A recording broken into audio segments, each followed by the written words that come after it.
Welcome back mga kapwa Don at Kadon Motorides. Samahan nyo kaming umakyat sa new highest point based on the Philippine highway system, ang Tinok, Ifugao. For now, like, follow, and subscribe to our channel for more. And eto, panoorin nyo kung gaano ka-dangerous ang aming biyahe. Takot na takot kami nung nakita namin tong part na to. Very prone to landslide, just ko Lord. Pero umpisa pa lang yan.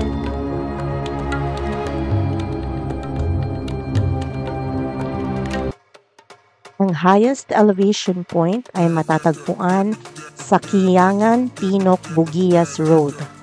Mula Atok, ito ay 55 kilometers pasilangan.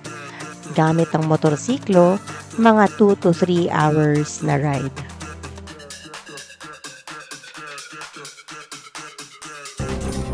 Alam niyo ba na ang Atok ay ang tinaguri ang highest elevation point simula pa ng 1940s? Nito lang 2019 nakumpirma at dineklara ng DPWH Cordillera Administrative Region ang pagbabago. And base yan sa RA 10551 kung saan dineklarang National Road ang Kiangan, Tinok, Bugias Road.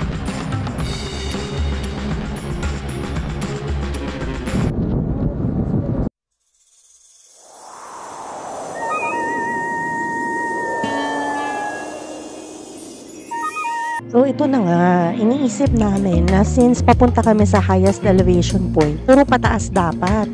Ang kaso, puro pababa yung biyahe. So medyo nagsastart nga kami mag-wonder. Yun yung sinasabi ni Don Ray kanina.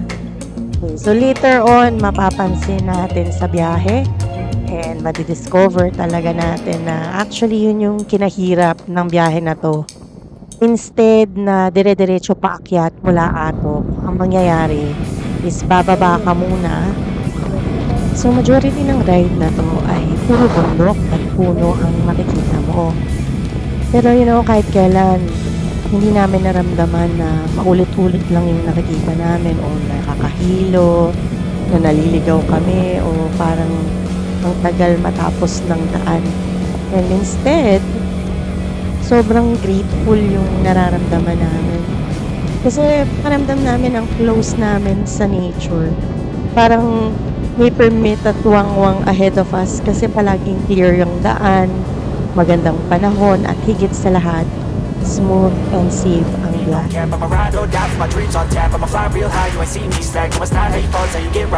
So nung sinabi ko na smooth and safe ang biyahe, based yan sa fact na nakarating kami at nakabalik kami sa Maynila. So mga kapwa Don, Kadon Motorides at mga OBRs, syempre setting of expectations, hindi siya madali. Lalo na gamit ang ADV na automatic.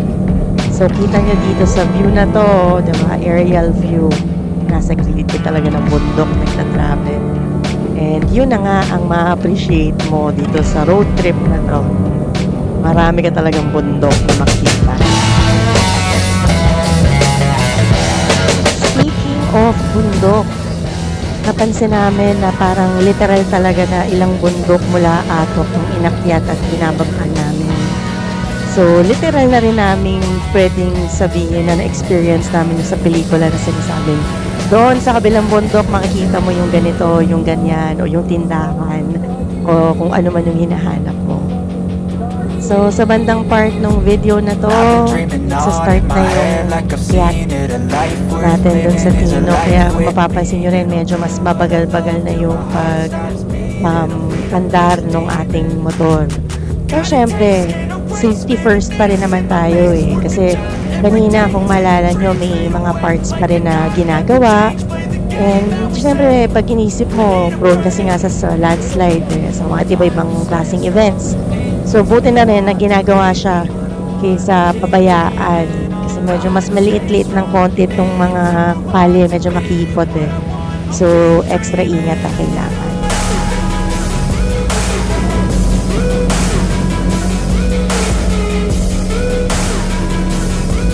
So, magiging matarik at mabato yung last 30 to 5 minutes ng biyahe, paakyat ng Atok. May part din na hindi kumakapit yung brake or medyo dumudulas yung gulong. At meron ding mga part na ramdam mo na hirap talaga yung motor dun sa pag-akyat. So, kailangan talagang makaramdaman mo ng mabuti yung motor, pakaramdaman mo yung driver natin.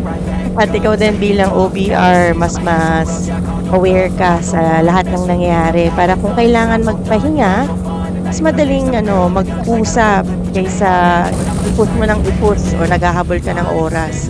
So, malaking bagay yung umalis ka rin ng maaga para hindi ka masyadong napipressure na bumaba o bumalik ng maaga. Kasi syempre maganda naman na maliwanag pag parating ka sa taas.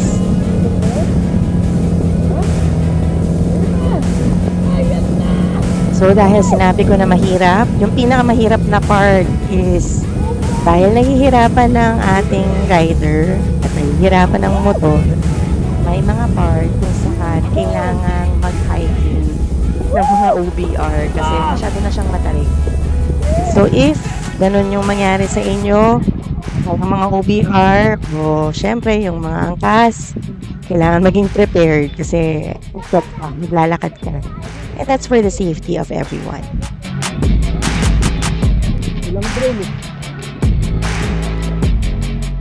Walang drone kasi wala nang baterya yung cellphone ni Don Rai and kailangan yung phone niya para sa mga drone shots. Sa sobrang excited namin dahil malapit na kami, nakalimutan na rin i-charge along the way. Pero yun na nga, kumakaway-kaway na kasi this is it. Mga kapwa Don at Don Motorides, mga OBRs, we are here in Tinoc, Cubao. Got a taste, can't erase bitterness in my face. Work a job every day till your dreams fade away like a card never changed. Ang Kiyangan Tinoc Bugias Road ay nasa Mount Guwingaw in Barangay Eheb dito sa Tinoc, Ifugao. Bahagi din ito ng Mount Pulag. So achievement in 2. It is 7,968 feet above sea level based on the Philippine highway system. And it is the highest elevation point as of right. Tulad ng napag-usapan natin kanina dahil mahirap ang pag-akyat dito sa Tinoc, yun siguro yung dahilan bakit walang tindahan or establishment katulad ng sa Atok, walang snacks, souvenir shop. So pagdating mo dito, literal na kalye at bundok yung makikita mo. Close to 12 na kami nakarating dito sa Tinoc. So naghahanap kami ng talagang magandang silong pero limited kasi yung part na may limit. By the way, magandang jump shot area yung highest elevation point natin. Okay, so huwag nyo kalimutan mag-jump shot doon para may remembrance kayo na nandun kayo sa taas. So yung itinerary namin is after dyan sa Tinoc ay bababa kami sa kabilang site, natagos kami para makaikot kami ng Banawe. Tapos after Banawe, saka kami didiretso na ng Sagada. So yung nakita nyo dito sa video namin is diretso lang. Hindi kami bumalik dun sa kung saan yung dinaanan namin. That means iba yung view, iba rin yung magiging experience. Looking forward kami nun sa hindi pa po tapos mga kapwa Don at sa Don Motorides. Pero at this point, achievement unlock na kasi kami. Kung naman makarating sa highest elevation point at sa new highest elevation point on the same day, you wouldn't believe it until you've done it. So, kayo din. Rides na.